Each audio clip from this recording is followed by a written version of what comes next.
இன்னைக்கு நான் பன்னீர் பட்டர் மசாலா பண்ணலான்ட்டு முடிவு பண்ணேன். உடனே யூடியூப் ஓப்பன் பண்ணால் 1008 ரெசிபிஸ் வந்துச்சு. ரொம்ப பெரிய ப்ராசஸாக இருந்தது. ஸோ நான் சிம்பிளாக எப்படி பண்ணுறேன்னு காமிக்கிறேன். ஆனியன், தக்காளி கட் பண்ணி வச்சுட்டு, முந்திரியும் மிளகாவையும் சோக் பண்ணிக்கிட்டேன்.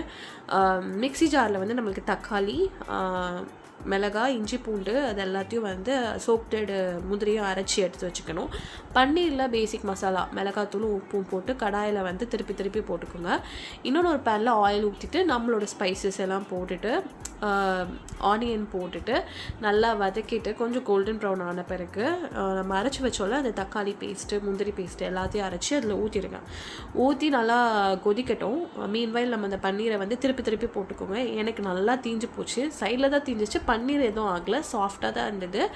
ஸோ அதை பண்ணிகிட்டே இருக்கும்போது இது நல்லா கொதி வந்த பிறகு நம்ம வீட்டில் என்னென்ன மசாலா இருக்கோ, ஃபார் எக்ஸாம்பிள் இந்த கரம் மசாலா என்ன இருக்கோ அது எல்லாத்தையும் போடுங்க. நான் வந்து இன்றைக்கி வந்து காஷ்மீரி மிளகாத்தூளும் கரம் மசாலாவும் கஸ்தூரி மெட்டி கன்ஃபார்மாக போடணும். அப்போ தான் அந்த பன்னீர் டேஸ்ட்டே வருது.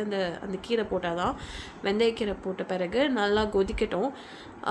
இதனால் வந்து ஆயில் பிரிஞ்சு வரணும். ஸோ நான் வந்து இது முடித்த பிறகு நான் பன்னீர் எடுத்து அதில் போட்டுட்டேன். ஸோ அப்போ பன்னீர் வந்து இந்த கிரேவியோடு நல்லா மிக்ஸ் ஆகிட்டு வரும். நெக்ஸ்ட்டு வந்து நம்ம கடைசியாக வந்து ஃப்ரெஷ் க்ரீமும் பட்டரும் போடணும். நான் அதுக்கு முன்னாடி வந்து கொஞ்சம் கேப்சிகம் போட்டுக்கிட்டேன். கொஞ்சம் டேஸ்ட் எலிவேட் ஆகும் அண்ட் ஆல்சோ ஃபைபர் ஆட் பண்ண மாதிரி இருக்கும்னு சொல்லிட்டு.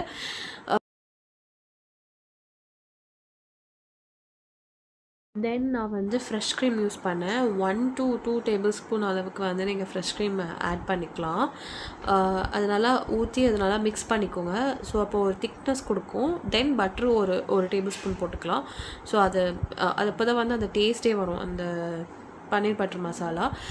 நெக்ஸ்ட் வந்து நான் கொஞ்சம் வெஜிடபிள்ஸ் ஆட் பண்ணிக்கிட்டேன் மீலில். ப்ரோக்கோலி, பட்டாணி, அதுக்கப்புறம் கேப்சிகம் போட்டு வெறும் உப்பு மிளகு போட்டுட்டு அதே சர்வ் பண்ணியாச்சு. ஜீரா ரைஸோட paneer butter masala, curd and whole egg with veggies.